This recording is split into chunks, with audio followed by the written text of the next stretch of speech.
up, everybody? My name is Alex, aka It's That Buoy. Today I want to be talking about 3 things a beginner reseller should know or should know if they're gonna get into reselling.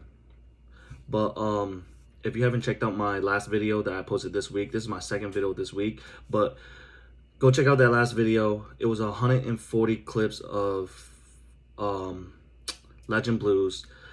Yeah, I got them a week early. Shout out to my plug. But anyways, let's get into it. So the first thing a beginner reseller should know or should have is capital. I believe that with more capital, you have more, like, you could buy more shoes, and shoes varies from like a pair like of Travis Scott's. You can make 200-300, and that's love.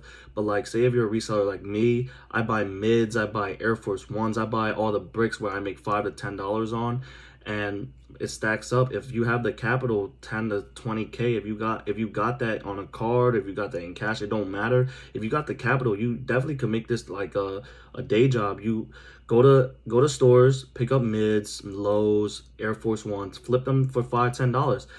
20 pairs, you made $200 in a day, and you probably didn't even spend your whole day working a 9-to-5 job. So capital is a must.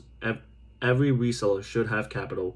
And if you're looking for like a side hustle, this could be a side hustle. You definitely don't need capital for that. You could just enter raffles for the bigger stuff like Travis Scott, Jordan 1s, all those other shoes that you make like 200-300 plus. But if you're like a reseller that sells like bricks like lows, mids, and stuff like that, for sure you need capital. You could work at a job, you could quit and then use that capital to make more money, but you definitely need capital. That's the number one thing. Number two would be haters. So when you do this, especially when you first start, if nobody knows you, everybody's gonna hate on you. You gotta earn their respect. Like with resellers, yo, everybody hates the new guy. It's just how it is, you know. I got hate. I mean, I've been getting hate because of all the clips I've been getting. I got like 40 pairs of those fours, the University Blue fours, 140 pairs of those Legend Blues. I didn't post them because like I saw how toxic Facebook Market was with the University Blue fours. So I didn't post none of the Legend Blues besides posting them on Instagram. But haters gonna hate, bro. Like, you gotta know that. And the local people, they gonna hate, but once they see you hustling, they gonna respect that shit. But you know, that was the big thing. Hate, you always gonna have haters, yo. You can't do nothing about it. The last thing I want to say is choices.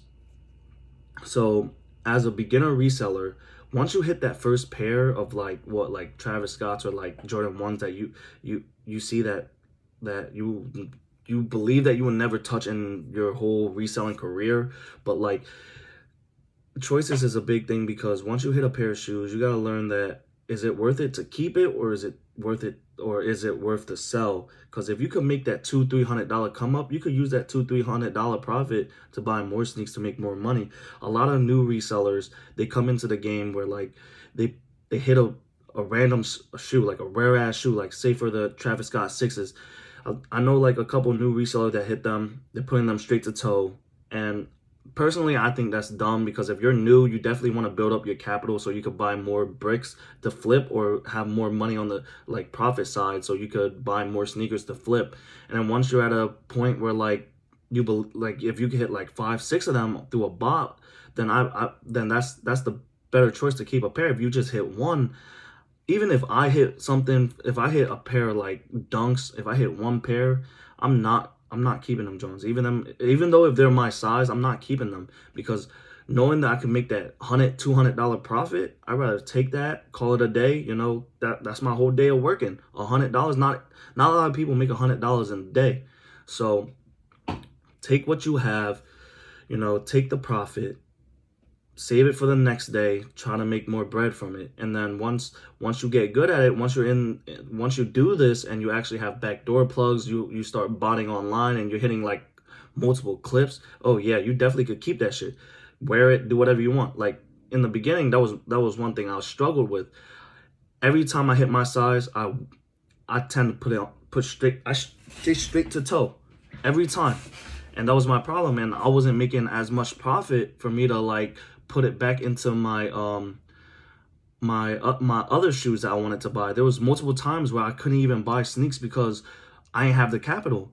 I started opening more credit cards though, so I started buying more stuff, but like I could have got to where I got now quicker if I didn't toe every shoe I liked. I mean, if that shoe really like if you really like that shit, definitely toe it. But if you don't need it and there's future drops or like you're cool with other shoes, bro, I would just sell it. I would take my profit and invest in something else. You could invest it into stocks, you can invest it into other shoes that you want to get, but for sure, invest it in something else. Don't wear your sneakers unless you have a fat ass clip of it. But besides that, that was my last step, and I hope you enjoy. If you like videos like this, you already know what to do. Go subscribe, go comment, let me know if you like doing videos like this. But help me out, go like my video, go watch my Legend Blue videos. I did a little tutorial on them and what are my thoughts and how they look in person in hand. And go like that, go subscribe, help me out, you already know.